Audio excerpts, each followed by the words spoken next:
Check. Thank you, President Driver, Superintendent. Thank you all for joining us this evening. And again, welcome to the 28th Ward, and also welcome to the JLM Center. Just a few housekeeping items. Restrooms, gentlemen's restroom is on the back to the left, women to the right. Also joining us this evening are other Alderman Walter Burnett from the 27th Ward. Also joining us is Alderman Monique Scott from the 24th Ward is here. I think I saw a couple of our police district counselors with us as well. Also joining us is Treasurer, my wife, Treasurer Melissa Conyers Urban, is also with us this evening. And again, just welcome everyone, and we thank the superintendent for coming, and the police board for joining us this evening to hear our comments. Thank you.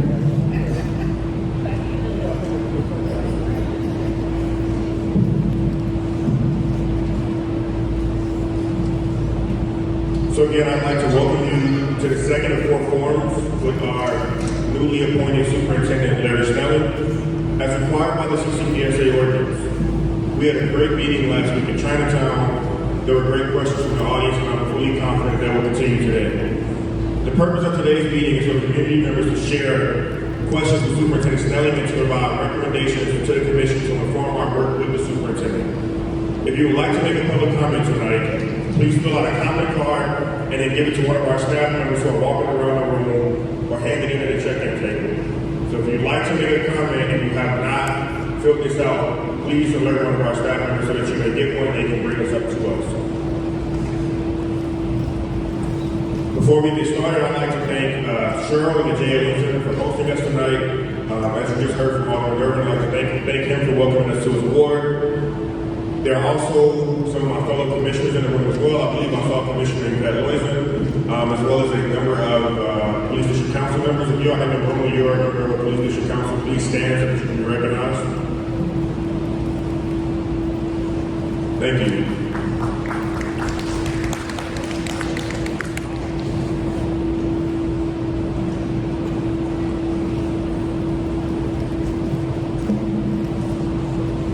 Good evening, everyone. So a little bit about why we are here. On April 7th of 2023, the Community Commission for Public Safety and Accountability initiated a nationwide search for the next superintendent of the Chicago Police Department. Throughout the process, the Commission took a great care to ensure the voices of the community were at the forefront. The Commission conducted 7 community listening sessions across the entire city, including a virtual session and a session in Spanish. The Commission met with 3 unions that represent the vast majority of sworn members of the Chicago Police Department. The Commission developed and circulated several surveys and surveyed community members, organizations, members of law enforcement, and members of the newly elected district councils, and obtained over 600 responses.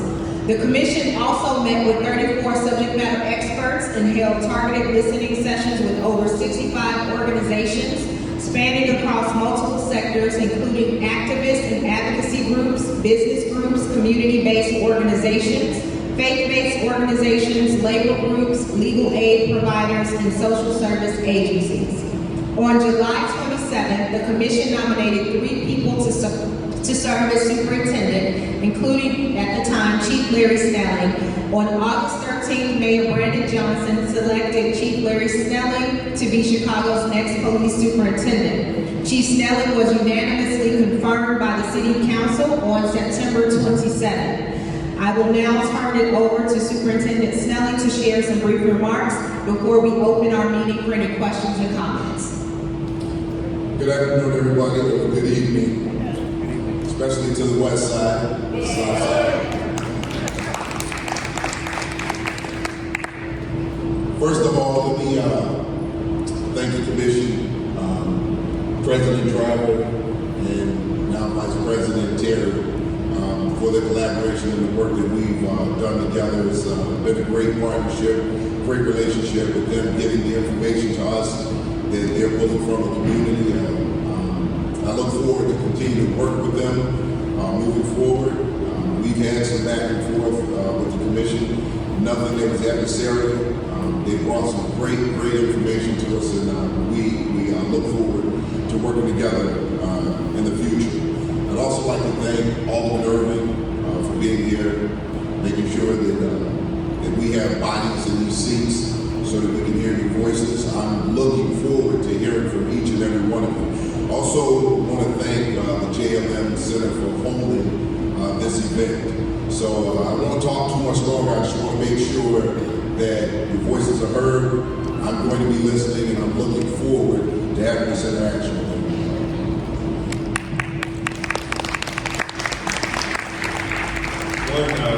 One more quick thing before we actually get to the comments and questions from the public. So we've been really intentional about this set of superintendent forums, about making sure that we reach out to the community. So our first forum was in Chinatown. We made sure that we had live translation there in both Mandarin and Cantonese.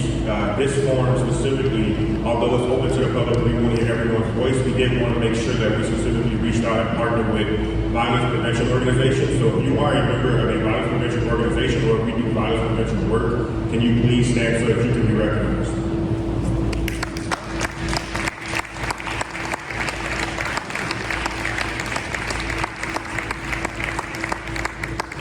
Thank you. It's very important to us as a commission that we partner with the community and the work that you all do every day. We're very appreciative for your presence.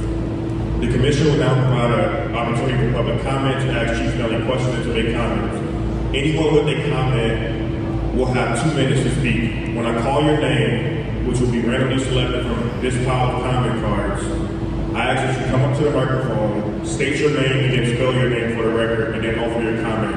You'll have 2 minutes to either ask a question or offer your comment. If you are unable to make your way to the microphone, please alert someone on the staff or alert someone up here on the stage, and we will bring a microphone to you. With that, we will get started. Our first speaker is Gwen James. Actually, since we have a lot of comments tonight, what I'll do is I'm going to call 3 at a time, and folks can line up at the microphone. First speaker, Gwen James. Second, Carmelita Earls. And the third speaker, Kamaria Powell.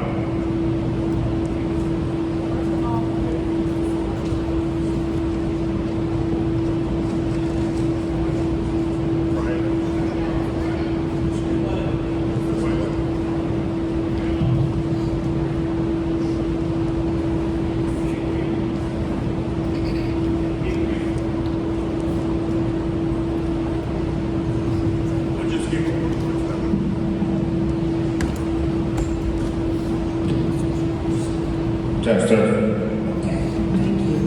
First of all, I'd like to thank you, Superintendent Snelling, for coming out. I know the great department, police department has done great things. Guys, can you hear me now? Yes. Gwendolyn James Martin speaking. How this evening. Thank you, Superintendent Snelling, for coming out. I first would like to acknowledge the fact that the numbers were down for homicide with our great City of Chicago Police Department and community-based and organization residents helping to get that done. My question is, where are we as it relates to the clearance rate, as it relates to FLO, the whole process of protecting state's attorneys and getting the clearance? January, our clearance rate is above 70%. So right now, the homicides that we've had this year, which were 25, 19 of those homicides have been cleared already. We're continuing to work on those homicides. We've seen rates at the beginning of the year as low as 30%. So right now we're at 70%. We continue to move in the direction of building the trust with the community so that we can get the information so that we can solve those homicides. When we talk about the family liaison program, they've expanded, they built upon that family liaison program, and we're actually still looking for more people to bring in the program so we can expand it even more. We want to make sure that we're reaching out to families, that we're reaching out to victims and survivors of these violent crimes so that they have more confidence that we're trying to solve the crimes. And even if we don't have any updates, we're still having people reaching out to them and just letting them know that we're still working on the cases. So that brings people a little more comfort. We've also put together some programs for the kids, the children of victims of homicide. We actually just had one down at Annie Daly Park, where they went down and we got a chance to ice skate and got to talk to each other, collaborate with each other. So we want to continue with these programs and expand. Thank you. Thank you. Good evening, Carmelita Earls, C-A-R-M-E-L-I-T-A, last name Earls, E-A-R-L-S, one of the 15 district councils of your chair. I want to first of all say that in 15th district we have a great collaborative effort, and your Commander Morris is doing an excellent job. But however, some of my colleagues are not as fortunate. It's like pulling teeth trying to get the police to assist in creating production in this space of police accountability and public safety. So from the superintendent's office, is it something that we can ask, since direction comes from the top, to make sure that the districts not necessarily lay out the red carpet, so to speak, but however not make it an adversarial relationship, I'll use your term, in getting this particular work done. So have you, I know you just got in office, but have you put in a priority point to make sure that the districts and the counselors are not fighting, but we're actually working together? Absolutely, that's an excellent question. One of the things that we're doing right now, because we're looking at the Open Meetings Act and the rules and regulations around that, so what we're doing right now is working on our internal policy with that, so that we can plan around those things. How the district commanders meet with our district council members, because it's going to be important that we have these good relationships, so that those relationships aren't adversarial. The district commanders have to have a clear understanding of your position. Also, the district council members need to have a clear understanding of the district commander's position. So what we want to do is make sure that we have something laid out so that we don't have these adversarial relationships. So we're going to continue to meet about this. We've had a couple of meetings, but we're going to dig a little deeper into that because, listen, we're coming up on one heck of a year. This is 2024 coming up. We've got a lot of things going on.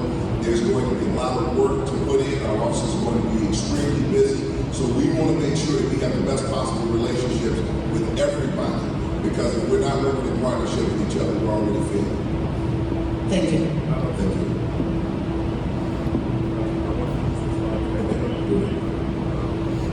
It's all right. Yeah. Okay. I don't know where she went, but that was one of the 5 priorities that the district council members set as annual priorities for our commission. So immediately when you all sent those over, we began conversations with the superintendent and his team. And if you look at the goals, which will be published in the next couple of days on our website, one of those goals says that within the first quarter, so the first 3 months of the year, we will have clear guidelines around exactly what you're talking about. So we've been in conversations on that specific subject for pretty much all of January, and within the first 3 months, there should be some specific policies that are put into place that we hope to then work with district council members to further tighten up. So I just wanted to let you know that not only from the superintendent's perspective, but from the commission's perspective, that we heard you all, and that's something that we are working on. Good evening, I'm Kamaria Powell. First name is K-A-M-A-R-I-A. My question is regarding youth. I know we have a people's plan with Mayor Brandon Johnson. What can community do to be more involved in supporting youth and their families who may need additional resources or referrals or support?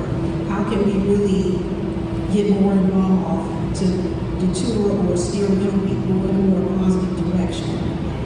Or services we can possibly link them up, or partnerships CPD may have to help young people? Okay, it was a little hard to hear, but I think the question that you're asking is how can the community get involved in helping out with young people who might be kind of on the border of maybe I want to stay in school and do the right thing, maybe not the A-B student, but the C, maybe D student who might be experiencing some problems, who might be influenced to do other activities that's not productive for them. And see, you make a great point.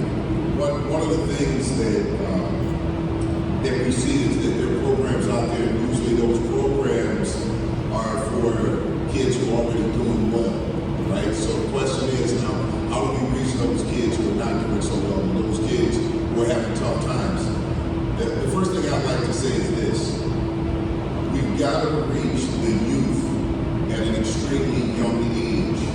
We have to reach out to them as quickly as possible, because again, we talk about reentry programs, we talk about a lot of these things, and that's fine, because we do need those things for people who are going down the wrong path, to get them back on the right path, get them on their feet. But how do we avoid that? How do we stop our kids from being in a position where they have to go to a reentry program? So we've got to start there. How community members can get involved. One of the things that's important to me is to make sure that our officers are engaging in youth programs, mentoring, mentorship, coaching. We have officers right now who are former baseball players, basketball, football, boxing. We actually have some boxing coaches who are actually doing that kind of work right now, but we need to expand upon that. We need to get these kids in young basketball programs. We have a young man, Larry Daniels, who on the south side of Chicago does a great job, and the west side does a great job of putting these basketball games together.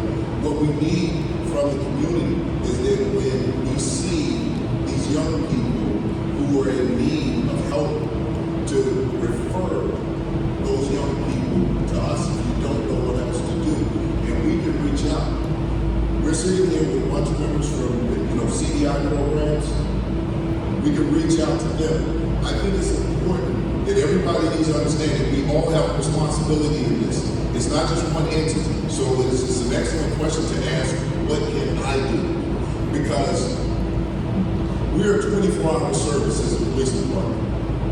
We run into issues all the time, and there are times that we run into problems with children, and we don't have anybody at that time to refer them to. What can we do, and who can we reach out to after hours when we have these children who have issues that can help us get those wraparound services? So we're also working with the city and other city agencies in helping us with that program. So this whole government approach is the way to go. But I will be putting something out pretty soon when we start working on these kids programs. If you can refer those kids to some of these programs that we're going to put in place and work with CBI to help get these kids on the right track and keep them on the straight and narrow, that would be really helpful to us.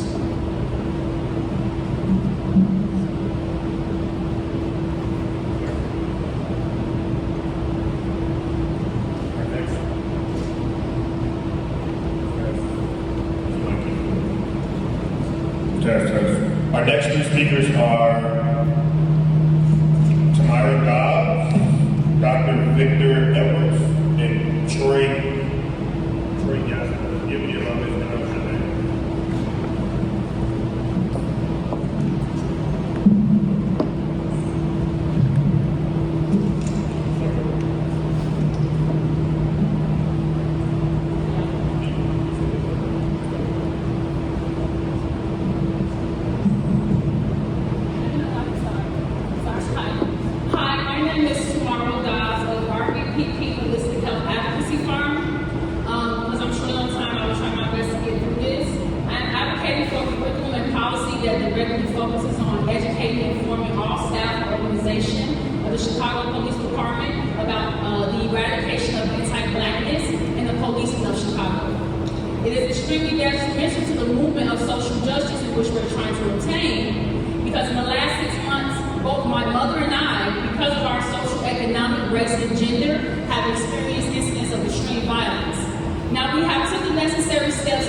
imagery that is not so savory within the city of Chicago because of anti-blackness. So, Chief, I wanted to talk to you about that because we just came from the 4th District, and when I asked what was the steps that were happening in the investigation, they had nothing to give me, and no one has came to our neighborhood and asked us what's going on, no camera footage has been pulled, anything. So it's making me lose faith, because as I watch the city of Chicago, and I see my time is limited, have so much compassion and sympathy for other melanated beings, but lacking with us, it's one seed that I don't think is going to be eradicated with just conversation. We need action. Thank you.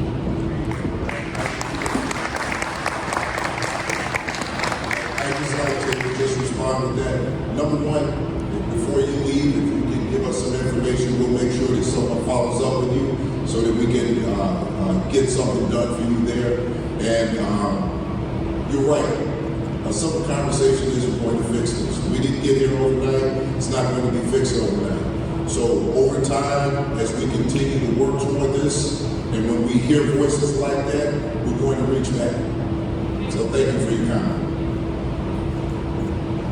Good afternoon. First of all, I'm giving honor to God, Superintendent Snelling, and staff. I don't know everybody's name. So what I say, my name is Dr. Victor Carl Edwards, and I'm a Carnegie Hero Awardee. Saved 3 years from driving, took the save before. February 27th of 2024, I'll be celebrating my 50th year anniversary as being the only Carnegie Hero in Chicago. My love and concern has always had a compassion for the concerning the senseless violence and other things that's going on. Now, a lot of people know me, a lot of people know me, for some reason they're afraid of me because I'm close with God, you know. And I've been out at Sherman Park, that's why I say that youth and drowning. And the Trinity Foundation, they asked me, well, you tell your own story, and this and that. You know. But I do know that I love Chicago, and I love the people of Chicago. I love everybody. And even these immigrants and these migrants, and we need to treat them as friends and family. We need to treat everybody right. And it's coming up a meeting probably sometime this week, maybe tomorrow, whatever, concerning the governor and the mayor dealing with the issue of this homelessness. I've been homeless myself, and I know what it's like. But if they could take trailers and put them on some of these lots, put a big gas tank out there, and people can survive over there too. There's always solutions to everything. It's even a solution to the game. All of this running around and marching like we're going through the exorcists and all this kind of stuff, that stuff don't work. And the majority of the people that are in programs, and they're not criticizing about it, but the thing that you're doing, if you're doing it on your own, it's not going to work without the people coming together in unity. Different things have been tried, and it's failed, but there are solutions. We can end system violence in 5 days if we do it the right way, if we do it with God's counsel. A lot of times we take counsel, but God ain't involved in that. He has to be involved in it in order to have his wisdom to do it. I think you can cut me off, that's fine, but I'm sharing something with you. And I'm talking about $50 billion We appreciate you, sir. We just have a lot of comments to get through, so we're going to make sure we can try to do our best to get through everybody. So if you want, I can allow you another, 20, 30 seconds to speak, or we can make sure we get through everybody. Okay, can I get 30 more seconds? Absolutely. Okay, I would like to also get involved into the program here. Volunteer. I'm not asking anybody for no money or anything. I got documents already set up. I got programs set up, over 27 different programs set up to be able to help the city of Chicago. Didn't have nobody to give it to, didn't have nobody to share that with. And I just want you to know, people saying that the Trinity of philanthropy, they got multi-billionaires to be willing to give each one of them. They give $1 billion. We love the work with you, sir. Absolutely love to have a one-on-one meeting with you. Thank you. Thank you, sir. Thank you for your service.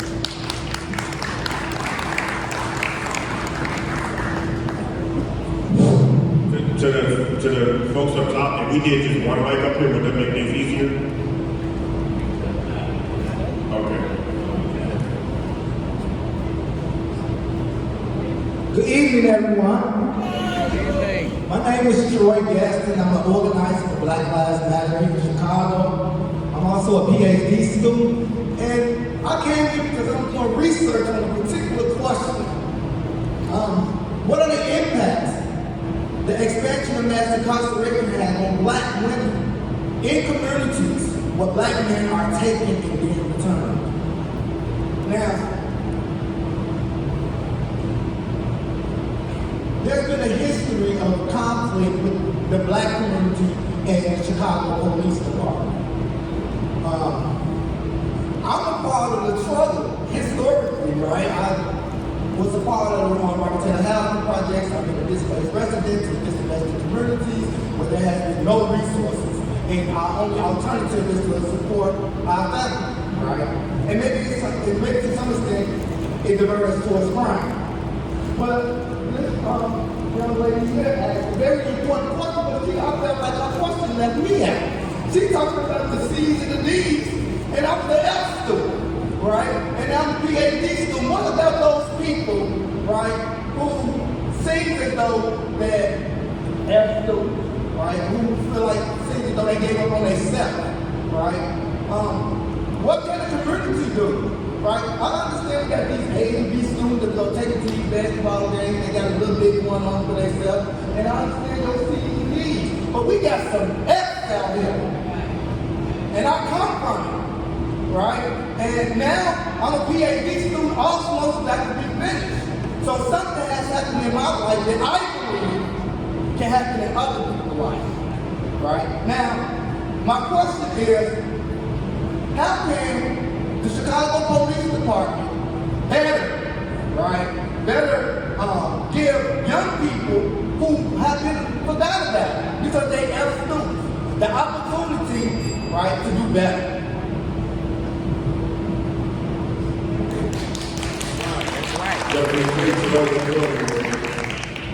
First of all, Troy, I want to say congratulations. When I read in the paper that you were getting a PhD, I was proud of that, right? And we go back to the universities. But Troy, the answer to your question, I think you answered your own question. As a Chicago Police Department, we can reach out to people, but we still have to partner with people like you. The question is, how did you come up out of your circumstances? And how do you provide that message to other people who were under the same circumstances, under the same conditions you are under? How can you provide that message to them to give them some type of uplifting message and serve as an example of what they can be and what they can do? See, there's only so much that the police can do, because sometimes our uniform gets in the way of people wanting to necessarily listen to us or believe what we have to say. But when we're standing next to you and we're telling them that we want them to be great, and then you serve as an example of somebody who was that F student and now have a PhD or a PhD student, that is more powerful than anything. So the breakdown here has always been when it's us and them, when there's a separation. We cannot approach this from two different angles. We have to be speaking the same language.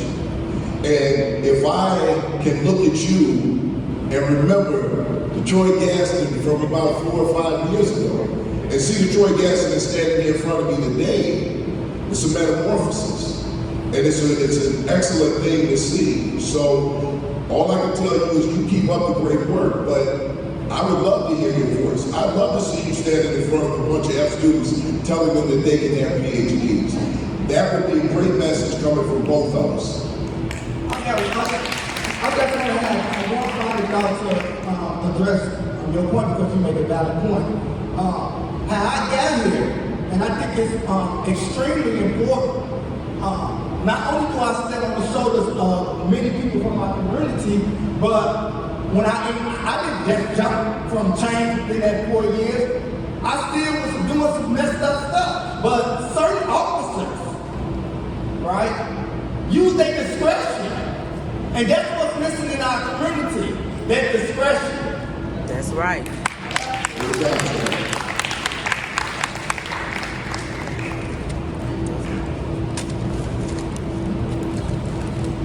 Our next three speakers are Ephraim Lee, Princess Shaw, and Jasmine Smith. Oh, Jasmine.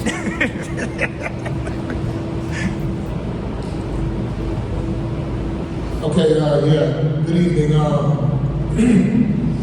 Superintendent Snelling, President Driver, Commissioner Terry. Superintendent Snelling, my jury is kind of still out on you as a district counselor because I've had the hardest time trying to understand how someone who came up in the system that we were created to bring to, I guess, the 21st century, bring it in compliance. I'm still concerned about that because I know the whole in for a penny, in for a pound type of thing. So I'm still a little concerned to see how you managed to deliver on the things that you said. But my question is, it's a simple one. And as a district counselor and a current leader of men and women in the military, I strongly believe that true leaders demand accountability when someone fails in their duty to protect those whose safety they have been entrusted with. Now, as the leader of CPD, will you be holding the commander of the district where the gangland-style shooting that recently happened in the middle of downtown, and where the suspects were able to flee from a very busy area on one-way streets, accountable for their failures to protect the public in that arena? Well, the first thing I'll tell you is this. We can call that a failure. But understand this, the police can't be everywhere all the time. The failure would be if we didn't follow up and we didn't work toward trying to solve that crime. Now, what I can tell you right now is our detectives are working diligently to solve that crime. One of the things that you have to understand is this. When it comes to the police, I hold my officers accountable for constitutional policing.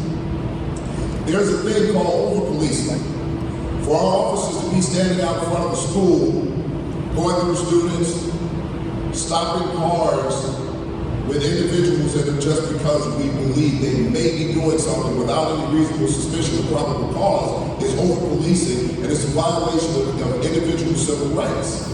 So to say that it's a failure because the police weren't standing in that space at that very moment means that we are judging the police in a way that it's impossible for police officers to police. And allow me to finish this point. We can't go into someone's home when an act of violence is committed in that home. But when it is reported to us and it comes to our attention, we have to respond to that. And we have to find justice for those. So I would never call my police officers failures because they weren't there at that moment or at that time. But what I will tell you is there are leads on that right now. Our officers got the information out right away, and we're working diligently to find those shooters of those two individuals. Well, I want to say thank you for that response, but my concern still is, how are you making the Chicago police to be more proactive instead of reactive? So, and that's a very good question. Again, proactive policing still has to be constitutional. What I don't want my officers doing is going out there over-policing in a way that's going to continue to destroy the relationship between our community members and the police. It still has to be constitutional. We cannot just go out and stop people, stop and frisk type tactics that in the city of Chicago that we want to leave behind. In the city of Chicago, what we want to do right now is rebuild the relationship between our community members, especially in our most impoverished areas, our areas where they have felt left out the most. So the people who have felt over-policed the most, we've got to be very careful about how we stop people and how we police. But I will tell you this, my officers will be held accountable. My commanders will be held accountable. Accountability comes from the top down, and I'll tell you right now, if there's a failure in this department, it's my failure. Because right now, this is my department. These officers are my officers. I'm going to make sure that these officers understand that when they're doing a great job, and I am going to make sure that everybody understands what a great job that these officers are doing right now. When officers step out of line, we're going to make sure that we get them back in line. And if we find someone who doesn't belong on this department, we will get rid of them. But I will tell you this right now. The work that's being done out there right now, being down 16 homicides from this same time last year, being down 60 shootings, being down 65 shooting victims, 65 less people victimized. We're down over 60 people who have been carjacked last year at the same time. Overall, violent crimes are down over 300 incidents. So our officers are working, and they're putting the work in right now. We still have work to do, and we're going to continue to do that work, but we're going to do it constitutionally.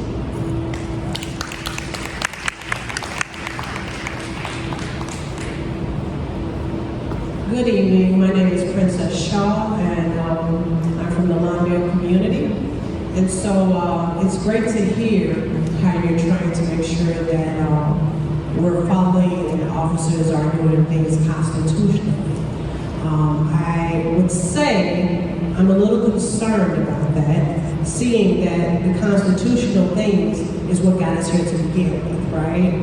That it's based upon a system that's very old, and that's why you have the consent decree and the CCPSA and everything else that's coming about. So my question is to you, as our new leader for the police, what are you willing to do as our new superintendent to challenge those constitutional things? Because one thing is to sit here and say, hey, it has to be constitutional, it has to be right, I'm going to hold my officers accountable, but we're here today because those constitutional things were not working for a very long time. And what I mean by that, I give you a couple of examples. You have certain systems that were in place as far as like bridge and divide.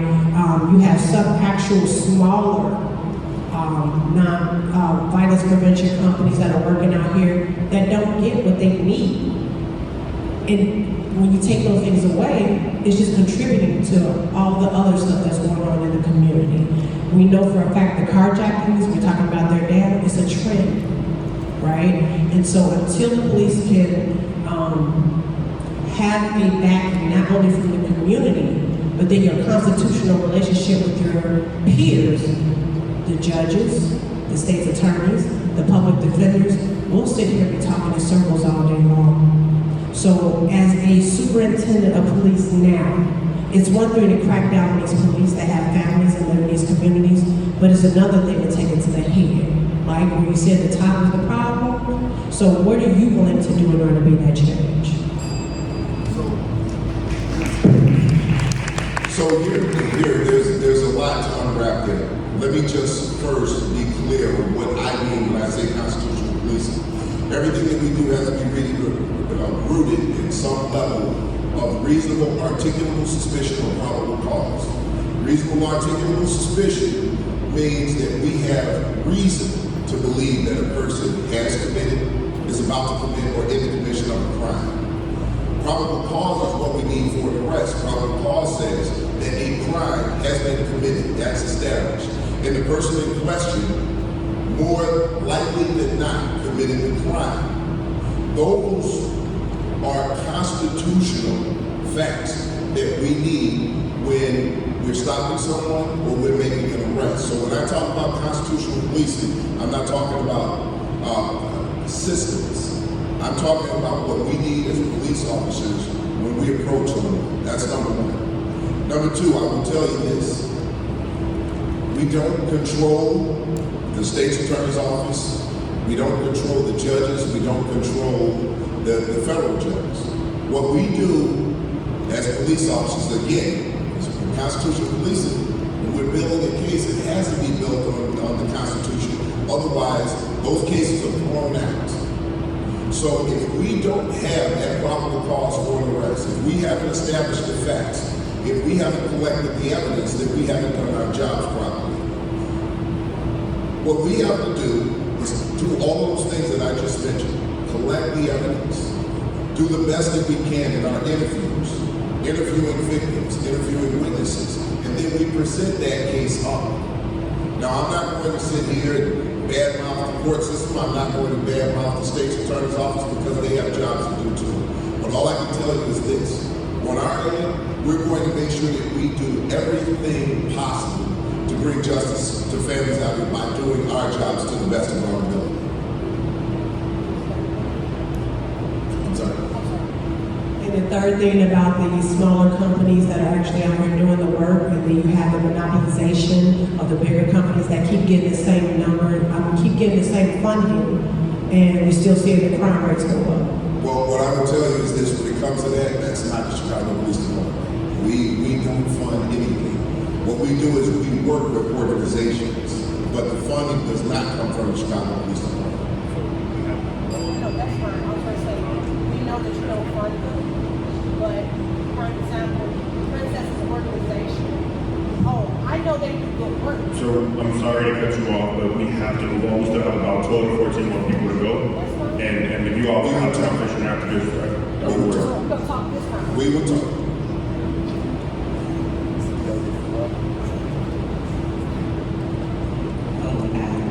Don't start the time yet. It says something I would like to address, but I just sit there and wrote up what I want to say. So I'm going to say this, and thank you so much for taking what y'all do, because y'all back me in my organization. 10 toes down. Y'all start telling. Hello, Mr. Superintendent Snelling. I am active in Jackson Smith with Chicago Alliance Against Racism and Political Repression. I hope to have an in-person meeting with you soon. But for now, I want to thank you all for this opportunity to hear from the people in the communities. Earlier today, me and my organization was at the City Hall attending yet another meeting for the second round and vote around the arbitrations. Now, for people who don't know, we have been fighting for months against the Chicago Police Department Union and Fraternal Order of Police to allow officers, detectives, and sergeants whom are being brought up for misconduct hearings to be heard publicly for the community to see. We as the people who have and are still impacted by police misconduct and continuous mishandling and abuse to the authority that has been given to them, we are demanding transparency. Will you, Mr. Snelling, I hope I'm saying it right, be standing up for the correct justice for all the lives whom have and still doing time, fighting for their freedom from being wrongfully imprisoned by the hands of your now department, hold all officers, bad apples, accountable past and present, whom broke laws and committed crimes. There is no true justice and or complete public safety without you starting there first. Right is right, wrong is wrong. That's why there's no respect and or trust for some police, because not all are bad and corrupt, but too many officers get away with murder, and we get broken homes and sentenced to life. We say enough with wasting our taxpayers' dollars on corruption. And I hope you didn't lose my question in the mix. Because my love is on my shirt. I'm directly impacted. Rico Parkland, that's the oldest, was given 24 years for a charge that he did not commit. We go past 50 years for a murder that did not commit. That is something that we forced to have publicly exposed just corruption. Last year.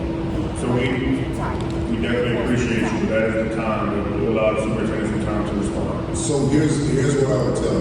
There's a lot in it, and I can see that passion. As I said, for starters, nothing is worse to a good cop than a bad cop. And when we look at any profession, you're going to find somebody who's not there faithfully.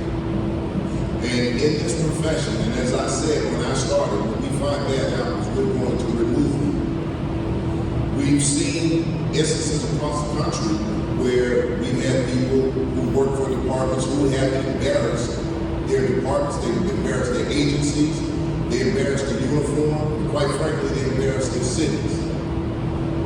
That is not something that I'm going to tolerate. We have too many great officers on this job to let bad apples ruin it for them. You said it yourself. Not every officer is a bad officer. But when we have somebody who is a bad officer, we have to call him exactly what he is. And that's something that we will do. There's too many great officers out here doing great work to let a few ruin it for those great officers in this department. So yes, when we have bad officers, I'm going to make sure that we get rid of those bad officers. Absolutely. Thank you. Our next three speakers are Humberto Maldonado, Steve Robinson, and John Wilson.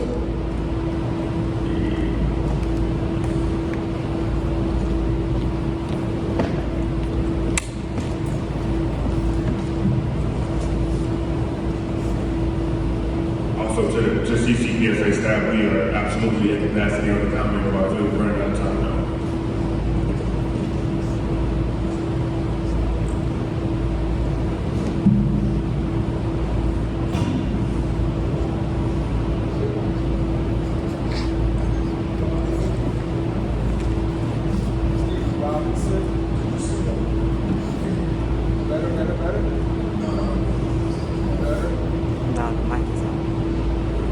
Now, Stephen Robinson, S-T-E-P-H-E-N, Robinson, R-O-B-I-N-S-O-N. My question is to Superintendent Snelling. What are your thoughts about the Chicago Neighborhood Policing Initiative? Do you plan to expand and add more officers? Because I'm hearing the words accountability, relationships, partnerships. And from the 4 to 5 years I've been involved as an ambassador, I've seen nothing but great things come out of that program. And I think we need more of it throughout the city and more officers on different watches to do it. What are your thoughts? Now, I'll agree with you there. Now, here's one of the things that I will tell you about the expansion of it. The expansion of it is going to depend on our recruitment process, the number of officers that we can bring in. Now, we've got a workforce allocation study coming up, which will determine probably more than likely, it will give us the answers we already know, that we already have the answers to, that we need more officers. We still have to respond to calls for service. There are a lot of violent crimes out there. There are a lot of people who are hurt. There are a lot of people who are injured, and even murdered. We have to make sure that our officers are getting to these calls as quickly as possible and provide as much care as they possibly can. We would love to expand those programs. And what you're saying is we're going to look at things, I'm going to look at things and see what works and expand upon those things to the best of our ability. And as we continue to recruit, try to bring in more officers, which if there's anybody in here who knows anybody who you think would make a great police officer, please let us know. And we'll be reaching out to people like yourself to help us in the recruitment process, because if we're developing these relationships, we should be developing relationships in a way where we have people from the community who want to come and join the department. Look, let's face facts. We hear a lot about we want to improve the department. We want to see improved relationships. Guess what we need?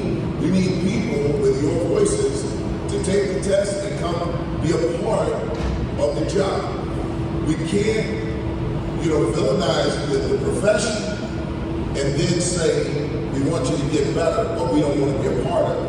The way that you affect anything is from inside out. So if you know anybody who wants to join the police department, especially from our communities, we know what we need in our communities. Take the test, join the department. Are the college credits still the same that are needed?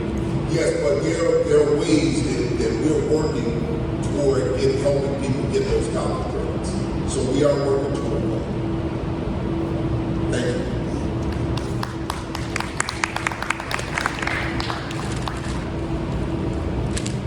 Good evening. Thanks for having me. Thanks for allowing me to share my voice with you. Appreciate it. First thing that I want to say What's is... your name? Oh, sorry. John Bosco. Neighbors of River West, also Casino Advisory Council. council chair. First on the docket would be Neighbors Further West, and I'm focused on B12, 14, 12 district. We're very well organized in regards to the neighborhood, staying in contact with one another and having a number of emails that we stay in contact with. In the last 2 weeks, we've had an extreme escalation of armed robberies as well as carjackings. As late as a Friday. Friday was a tough day for the city. Friday night, Friday afternoon, 4 o'clock, guys picking up his child from daycare and was carjacked. Fortunately, we started making calls, cameras were made, and the car was retrieved out on Lake Street. It had a good ending. We're still working through all that, which we appreciate. But we have the network, we have the cameras, we have a number of things, and our officers have followed up. I just want to let you know that. In addition to that, we've also worked really closely with Alderman Burnett and making sure that we have an open line of communication with the police. We appreciate that as well. A lot of times when people come to a neighborhood meeting, there's a lot of complaints. There's a lot of stories that this happened, this happened, this happened. We turn that into an ask. Well, what are we asking to do differently here? So, in response to some of the things that have been going on, here's the ask. The ask is for the 13th Police District to be open again. Right now, there's a huge distance from officers being on the north end of the district having to go back to the south end. Another ask would be to have a commander or command mobile unit there in order to address that right now in the community. Our time is up. Thank you.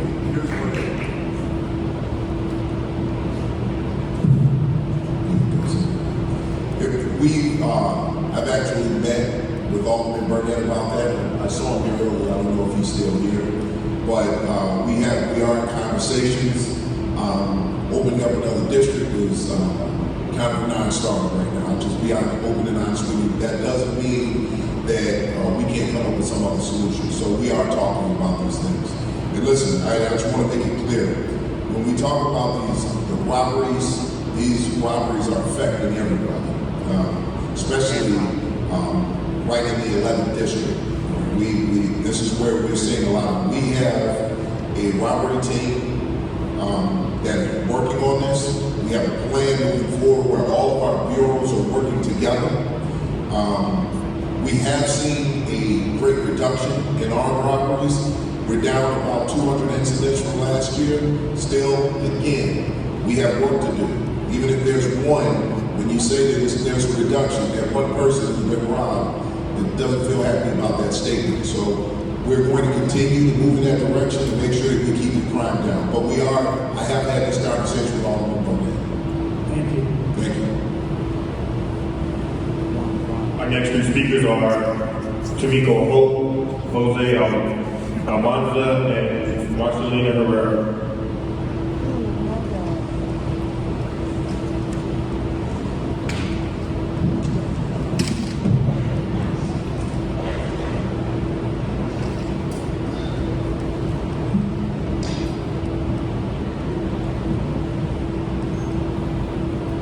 Good evening, how you doing? I'm good. I'm just a little bit. My name is Tamiko Holt. Last name H-O-L-T, first name T-A-M-I-K-O. I have 4 issues that I would like to address. One, I would like to know what CPD is doing about the fentanyl that's moving through our communities, for years, that our young adults and our children are ODing off of, and nobody is acting like it's not a problem. And I'm not talking about the street level, I'm talking about from the distribution level. When are them buses gonna start happening? And we need them to start happening right away. Because our people are dying in the black community. It seems like nobody cares. Because they're not even pretty much talking about it. They want to act like that it's not a drug problem amongst our youth and our young adults. Number 2, black women. Black women are coming up dead. Black women are coming up missing. And none of those crimes are being solved. I advocate for Treasure Hendricks that was found in a police RV. An accidental overdose, fentanyl was involved in. It's a problem in our communities when you have CIs that you use that's pretty much involved in the most heinous crimes. We're gonna need that to stop. We're gonna need you to pretty much start locking them up. I don't care what they're telling you. Because the crimes that they're doing don't match. They help perpetuate the violence and things in our communities. Enough is enough. We got to start at home too. But at the same time, we don't need them abusing their relationships with you either. While they out here pretty much running around doing just as much crime. Number 4, junior policing. You remember that summer job program that they had? We're gonna need that to come back. Because that's another avenue to fulfill to our youth being interested in being police officers. So we can get more officers on the force that look like us. Start them off early. That's right. Is that okay? That's perfect. And so let me start backwards with that. When we talk about junior policing, we have a cadet program. We just brought a bunch of cadets in. We also have something called the CPFTA program. We started in high school. Juniors, seniors in high school. 2 years as a part of that program, they come into the Chicago Police Academy and they work with the Fire Academy. So it's the Chicago Police and Fire Training Academy. When they successfully complete that program, they get a 2-year scholarship to a junior college, get their 60 credit hours, and they're first in line to get a job as a Chicago police officer or a Chicago firefighter. That's filled. Usually the Chicago Police Department, we're hiring a lot more than our firefighters. So there are programs out there we'd like to get people in there.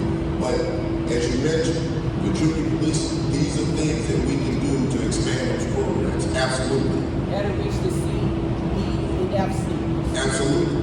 And that's where we need to start. So you're 100% right. And that's something that you'd like to be involved in. We'd love to have you help on.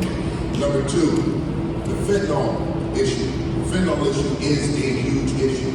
And I can tell you right now, coming from the Bureau of Counterterrorism, it's something that we've been working on. We don't just work as a Chicago Police Department, that we work with our federal partners. And we have made major arrests in distributors. But the fentanyl problem is way bigger than anybody can ever imagine. We need everybody involved in it. So the thing is that we can't lock people up. Just like crack cocaine is the biggest thing out here. Fight the war on crack one bag at a time. So we are working on that. Now I will tell you this. The issue of missing black women has been an issue for a while. And this is something that we've been working on for a few years now. We actually put some cold case videos together on YouTube that kind of fell by the wayside. Right now, the detective division is working hard on programs right now to deal with missing black women and crimes against black women. We know how much black women are being victimized right now, how much they've been victimized in the past, and we're working on programs right now. And this is something that our chief of detectives will be able to talk about soon. So we are working on that. I do acknowledge that what you're saying is absolutely correct. So I wouldn't dare sit here and tell you that none of that's true. It's absolutely true, but these are things that we are working on. What about your CIs that sit out here perpetuating? So we got to move forward. We got to move on. Yeah, we can talk about that.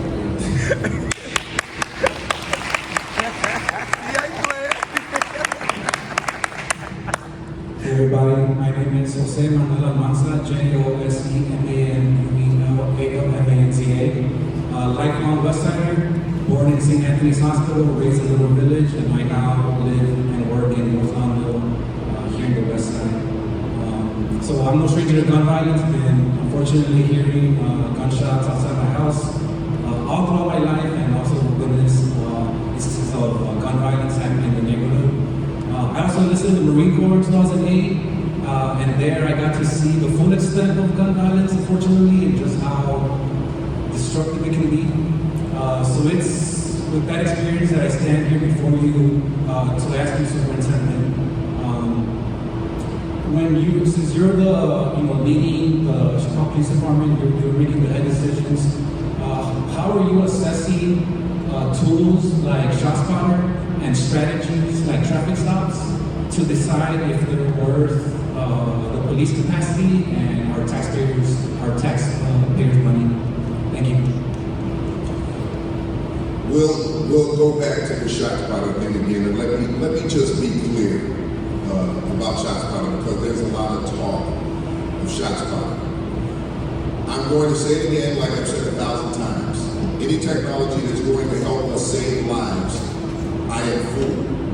It is the most important thing to understand that if we're going to move forward in policing, and we're going to police in a different and new way, we have to be able to utilize technology.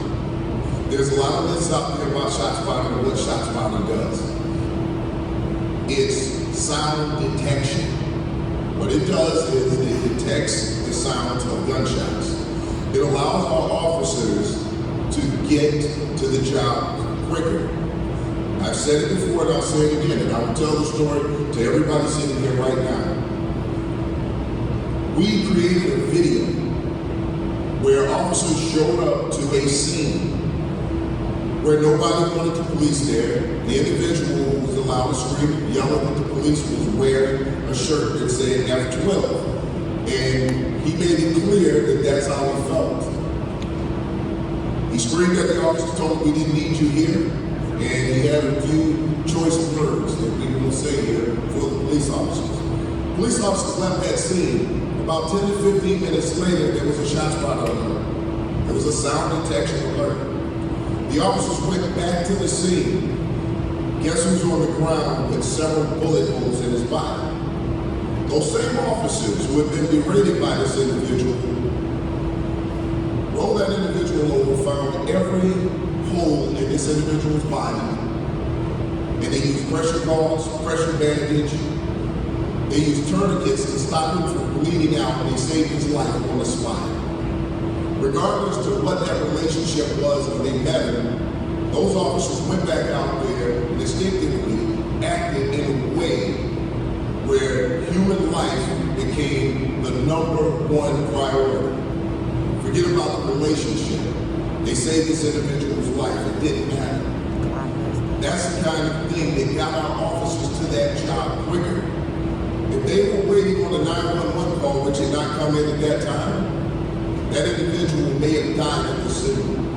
We have over 150 incidents where officers arrived on the scene of a shot detection, a sound detection alert, and applied life-saving techniques and saved lives. So, to assess a tool like that, if it's saving lives in the areas where, like right here, where people are suffering from gun violence, then it's a tool that I can appreciate. When it comes to traffic stops, no one under my administration will be using traffic stops as a barometer for activity. We are not going to be randomly stopping people. That's not what we do. What we're finding out now is I've assessed our traffic stops and what we're getting out of those traffic stops. So when we talk about a rate of arrests, gun recoveries, things of that nature, based on reasonable suspicion of probable cause, we've seen an increase in that with a decrease in traffic stops. So we're moving in the right direction, and I'll continue to assess that. Good evening, my name is Marcelina Herrera. That's Marcelina, last name Herrera, Herrera. Marcelina Herrera. So I'm here today because my brother, Salvador Herrera, was murdered on October 15th, last October 15th. He was a direct victim of the ongoing crisis of armed robberies and car thefts.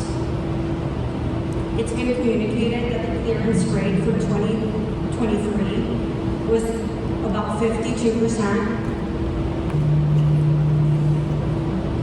About 52%. However, the actual rate of arrests leading to prosecution is closer to 20%. Now, my sister and I are both here today, and we have contacted your office on numerous occasions, even going as far as hand delivering a letter to your office with no response.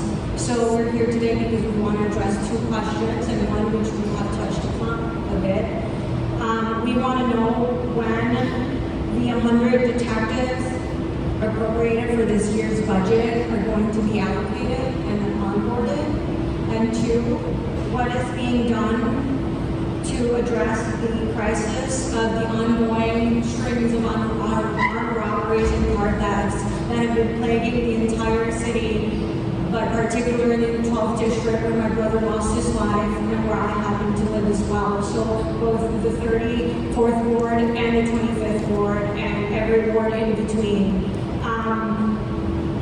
Because innocent people, innocent, hard-working, law-abiding citizens are losing their lives to senseless gun violence that CPD and everyone has been knowing about. It has been a trend since pre-pandemic times. Last year, I believe, specifically in the 12th district, since pre-pandemic times, it has gone up 333%. So knowing this trend that has been escalating since pre-pandemic times, and last year ending at 52%, what is it? So number one, when we talk about 100 detectives, we got a class coming up in the month of February, and we have a second class that will be happening somewhere after the DNC. So we're on track to get it to the point of the mayor's promise of 200 new detectives. When it comes to the armed robberies, we have a plan in place. Our officers are locking up armed robbers. There was a time when we knew we had a robbery crew, and we locked up that robbery crew. We knew that we had put an end to that pattern.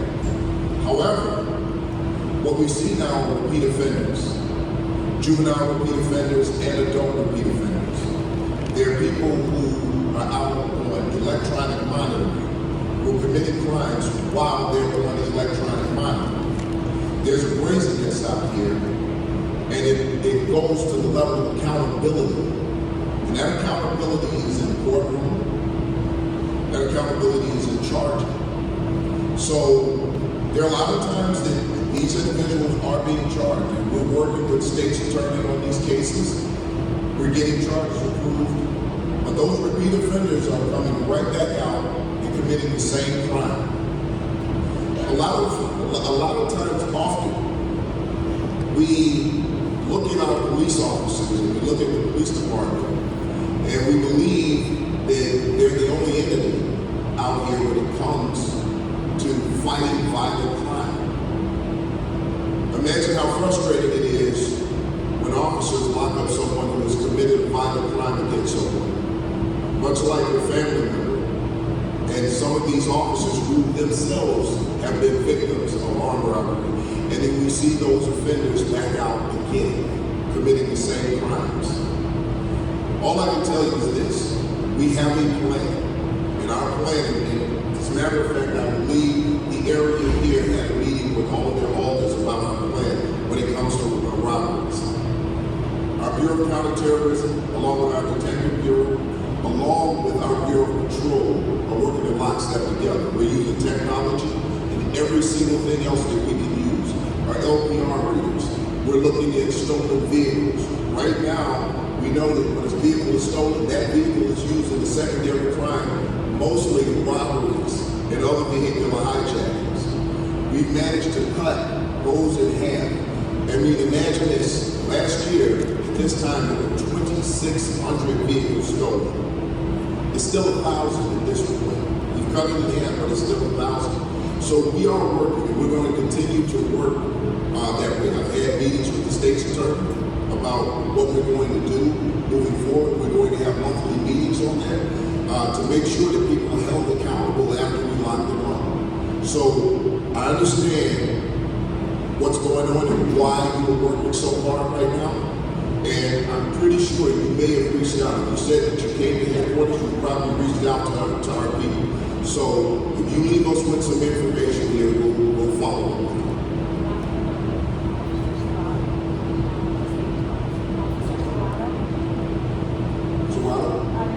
The sergeant. Okay, we'll follow up with you. Yes, ma'am.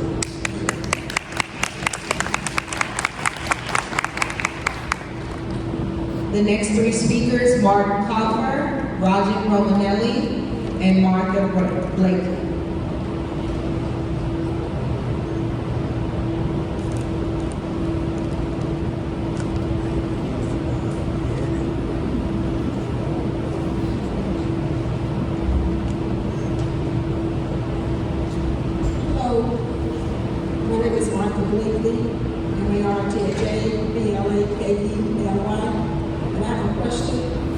Regarding shots fired, I need to know, officers respond to shots fired and there's no victim, there's no witnesses, but there is property damage. How do they follow up on that? Are they supposed to do a report and follow up with the ballistics that they gather? Or do they just leave the scene and leave it up to the residents? Well, they are supposed to canvass the area to look for evidence, and if there's some damage done, there should be a report done. Now, if you find that there's some property damage as a result of gunshots, then that's a report that our officers should be doing for you. So, even if it's something that the officer may not have found at the scene, you recognize that there's some damage to a vehicle, to your home. You call the police, we will do a report for you in that situation. Okay. But if they come out because of the shots fired and the residents come out and they see the damage, are they supposed to follow up or are the residents supposed to follow up with the report? Well, it depends. If they're on scene and there's some type of property damage, those officers should do a report. Now, they have to know who that property belongs to, so that they can put that information into a report. So if you see some damage, and you tell these officers that you need a report for the damage, those officers should do a report. Okay, so will they follow through and will they take the bullets, the ballistics, or whatever? Yes. Will they follow through with us? Yes. As evidence? Absolutely, because that's what they're there for. They'll collect the evidence. There are times that we collect evidence, shell cases, things of that nature. We put them through a rifle system, and we're able to detect sometimes where what gun that those particular shots were fired from.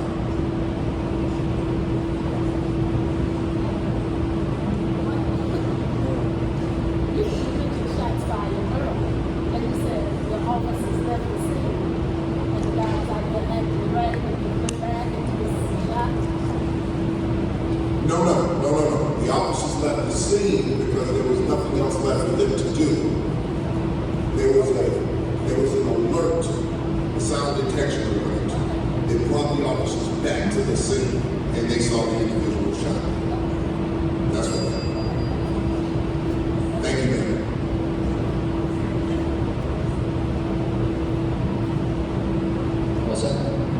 Hi, good evening. My name is Roger Romanelli of Chicago's Fulton Market Association. We're a nonprofit group, and you spell my name Roger, R-O-G-E-R, Romanelli, R-O-M-A-N-E-L-L-I.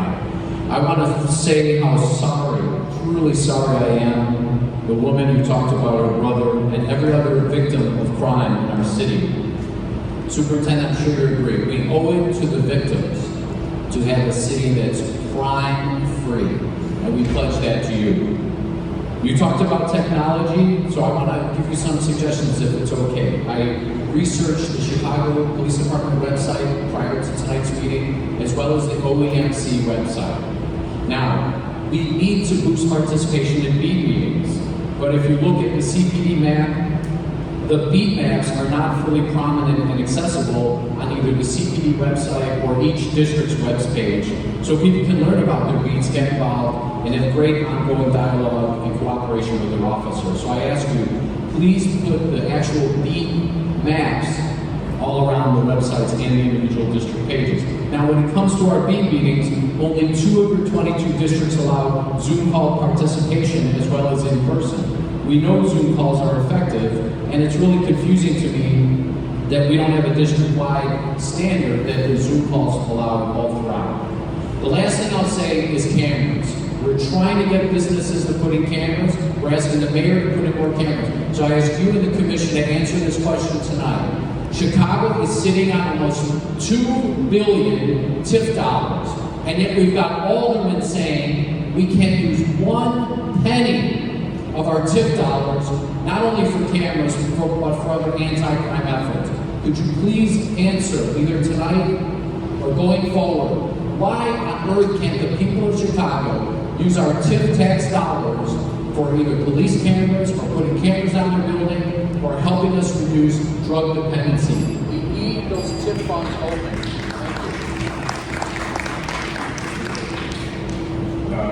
Few arguments. So I want to say, one, I'm not an alderman, Commissioner Terry, nor the superintendent is an alderman. We don't have any budgetary authorities when it comes to funds of that nature. So I'm answering this question as Anthony, and not as the president of the CCPS. I want to be clear about that. What I think what the aldermen are trying to articulate to you is that TIF funds are for blighted communities. What happens is that's for development. Those funds, when they create a new TIF, those funds are made to go and develop communities that have been disinvested and impoverished. It's made to spur development, it's made to create jobs, it's made to create businesses. That's not an actual function. Crime fighting, cameras are not an actual function of what a TIF should likely be used for. Again, I'm not a lawyer. I'm just giving you my informed perspective as a resident, as a person who's done many TIF fights before, who used to work in an alderman's office. Those funds are specifically allocated for communities to develop them. I don't know how they would justify spending money that was told to residents, taken out of their pockets, that we're going to use to develop their community, and then they turn around and spend those funds on camera users. While I do agree with you that this is a huge problem that has to be addressed, I do not believe that's the necessary pot of money that should come from.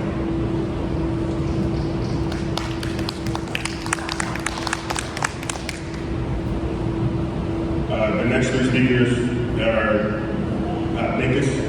excuse me if I'm not saying your name right, it looks like maybe Joyce Washington, Cornelius Longstreet,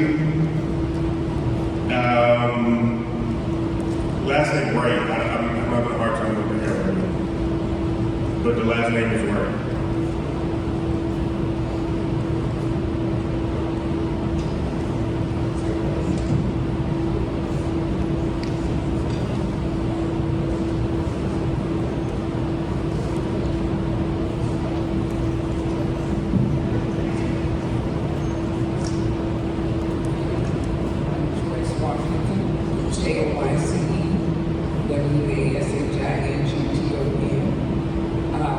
Most of the questions I've heard the answers, but just a few. I wanted to say, I've lived in this community all my life. I worked in Marshall High School, so I've been an assistant for 34 and a half years. I worked out as a police explorer, remember, out in Harrison Street, 11 District of Area 4. And what I wanted to say is that we know that there's a lot of problems in the area.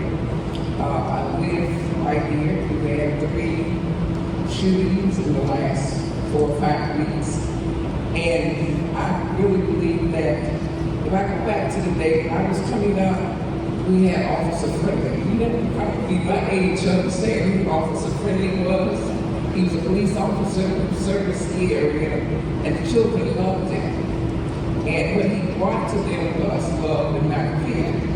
And I know we can go back to that, even though we live in a different day with different situations. But I want to still say that one of the things we're going to have to do is be that family. We speak of love and things that we need to do as a group, as a family, as a community.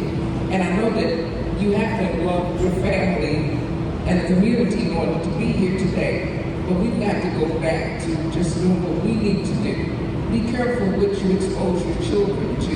Our children on the street at 1, 2, and 3 o'clock in the morning. Be careful of who you expose your children to. Gangs and sex and violence. And then you expect your children to be okay, but that's what you're exposing to. So the police can't do it. We've got to do some of it ourselves. And I just want to say kudos to those who are doing a great job, and we're going to keep praying for those in the life.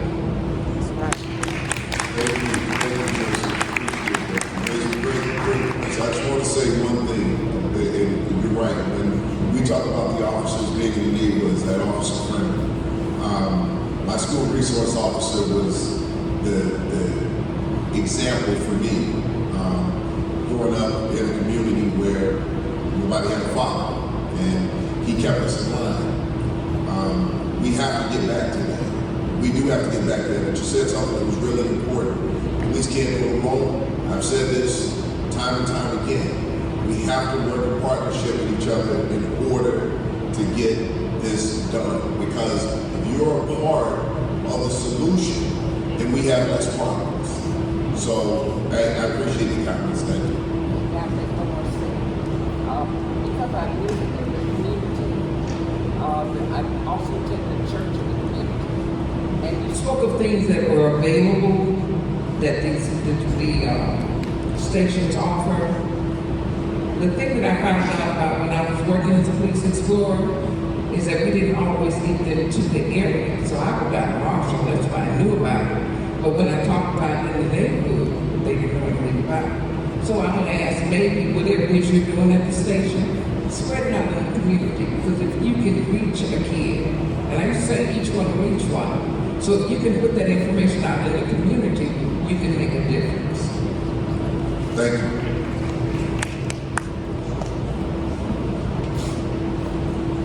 Good evening, everybody. My name is Cornelius Longstreet, Longstreet, and this is directed at you, Superintendent Snelling. There was a thing that was initiated by State's Attorney Kim Fox, where they made a list of officers that were not going to be allowed to testify in court because allegedly they were not credible. Has there been any plan by the police department to meet with the state's attorney to determine if each one of those officers should not actually be allowed to testify in court? Because a lot of those officers have cases pending, and all of them that might have been on this list have not done anything wrong. They're just alleged to have done something wrong. Yeah, well, you're right. So here's what we're doing with that. We have met with the state's attorney on that. And that's something that we're working out right now. So those officers have asked for hearings. We're waiting on those hearings, and as soon as those hearings come up, then the determination will be made if those officers can go back to testify. Because you're right, there are some cases where officers have not been found guilty of any wrongdoing, and they're on the list for a particular reason. Also, there are other investigations that are tied to a couple of those too, that are being worked on and being worked out. We've got the Bureau of Internal Affairs working on that, and they're also working with the IG's office to try to clear those things. Thank you, sir. Thank you. You must be one of the corrupt. So our next speakers, Miriam Monroe, Messiah Travis, and Kanye.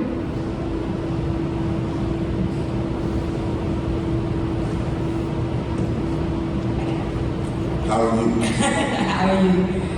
First of all, I want to say thank you to Commissioners Driver and to Mayor Terry for representing the Black community on the commission. We are grateful to have a superintendent that has the cultural competency that we need in the city of Chicago. My question to you is the same question I asked when you came in with the Chicago West Side branch of NAACP. What are your priorities for training, the need for training for Chicago Police Department in the mental health realm? What are those priorities that you have outlined for us? So training, especially for mental health, is one of the most important things that we can possibly talk about.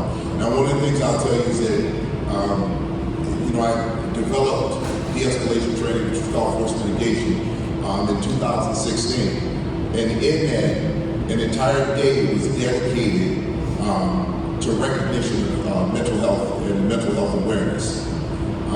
Moving forward, these are things that we're going to continue to do because that's all part of de-escalation. When we recognize that someone is in crisis, then that officer, when time allows, if time allows, that officer can utilize time, distance, and additional resources to resolve those issues so that they don't turn into something more volatile, more violent, or even possibly deadly. So we've seen a decrease decrease in the way that officers respond to it when it comes to violence. We've seen a decrease because our officers are responding in a way that they're recognizing someone who is in crisis and taking their time to call for additional resources to resolve that issue with the least amount of force possible.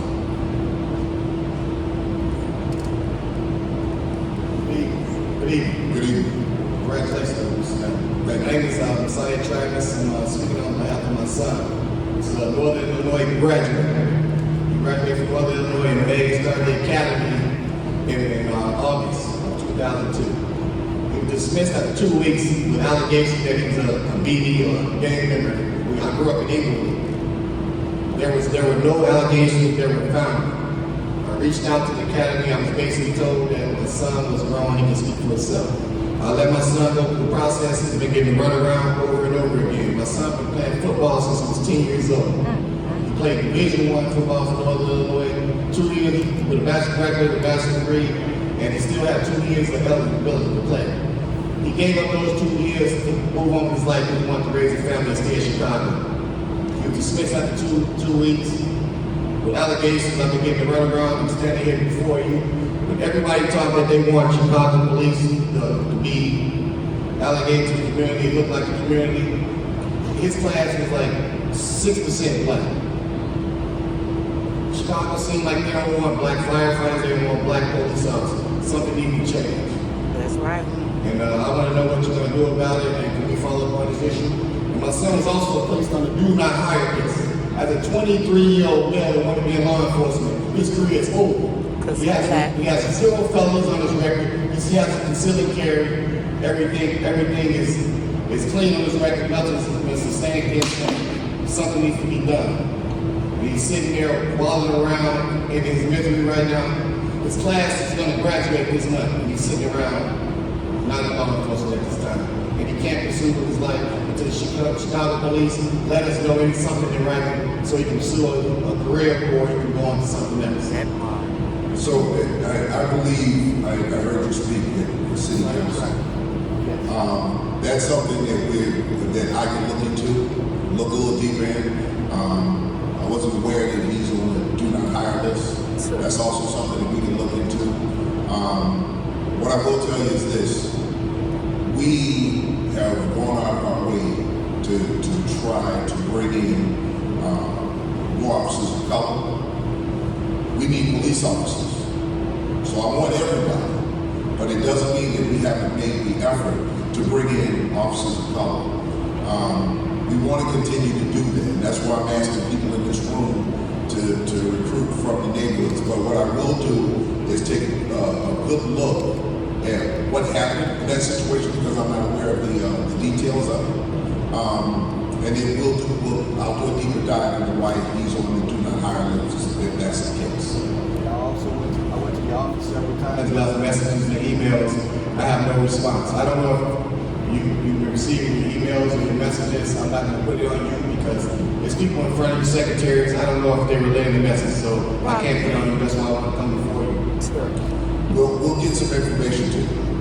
We'll have somebody get some information to you. I'm just trying to figure out if you're the same person that spoke at the city council, I believe, Alderman Coleman brought him. Yes, sir. Yes, sir. Thank you, that's all I'm doing.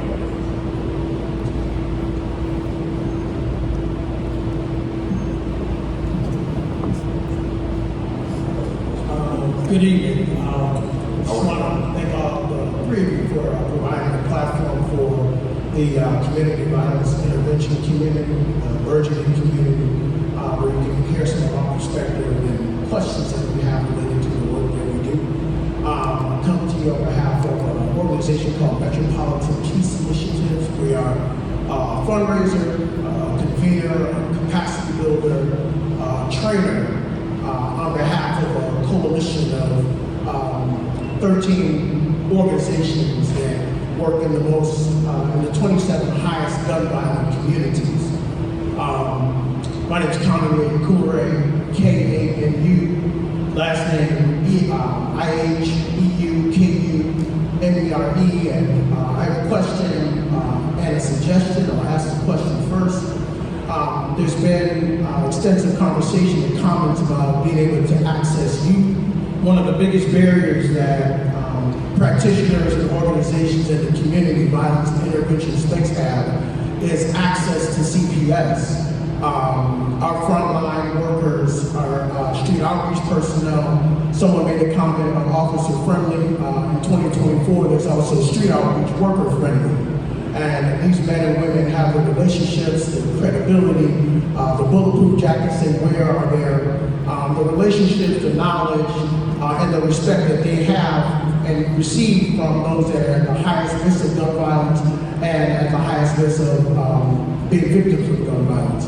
So from where we sit, to the extent we can have access to students, youth in CPS, being able to adopt trauma-informed care engagement, I think it would go a long way.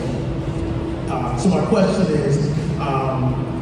is there an opportunity for the CDI community to work with the CCPSA and the district councils, as well as you, Superintendent Snelling, to see that to fruition? I think it would go a long way. Here's what I'll tell you from our end is the CPD, we're always willing to work with partners, especially when it comes to dealing with our youth and gun violence and reducing gun violence. However, I will say this, when it comes to CPS, that's a question for CPS. There's nothing much that we can do there. We can do what we can do on our end as a police department, and we're willing to work with anyone who is looking to reduce gun violence and work with the youth. And I'll defer to President Driver Terry. Yes.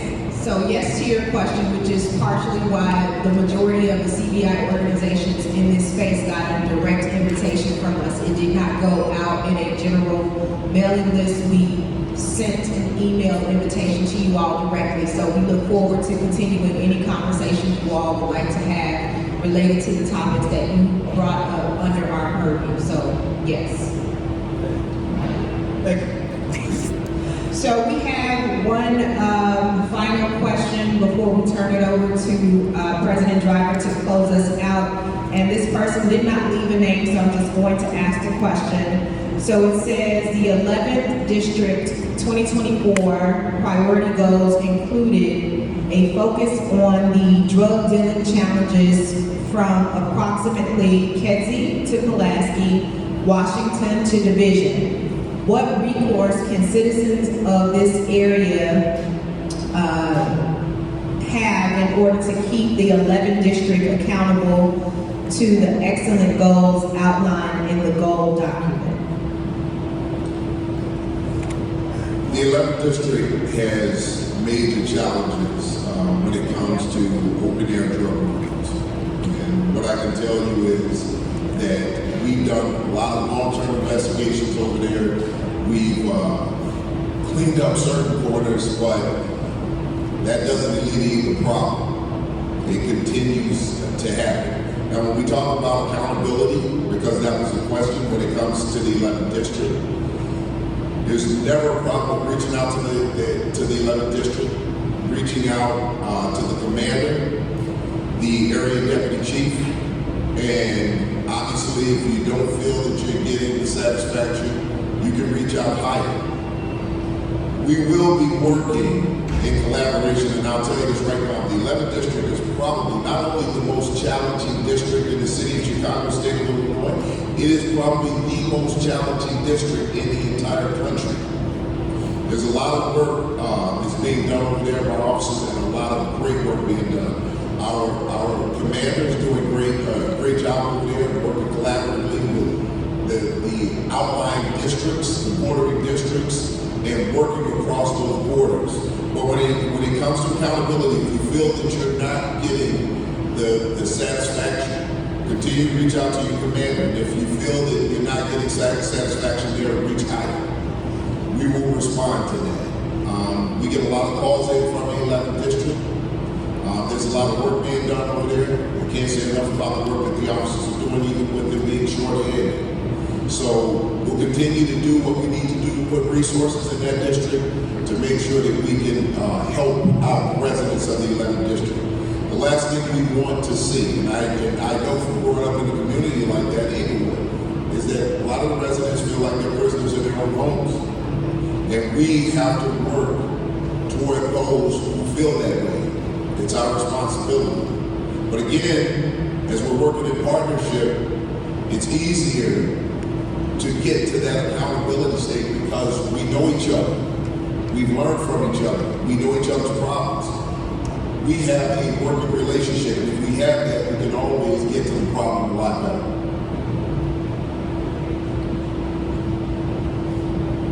So that concludes the public comment period of our forum. I'd like to thank the public. Thank you, Superintendent Snelling. I don't believe Alderman Irvin is still here, but we'd like to thank him as well for welcoming us to the 28th Ward. Thank you, Pastor Miller. Thank you to the JLM Center for hosting us. I personally like to thank you all for coming out. I always give Commissioner Terry a hard time about being a West Sider, but it's all jokes. I really love coming to the West Side. I really love engaging with you all.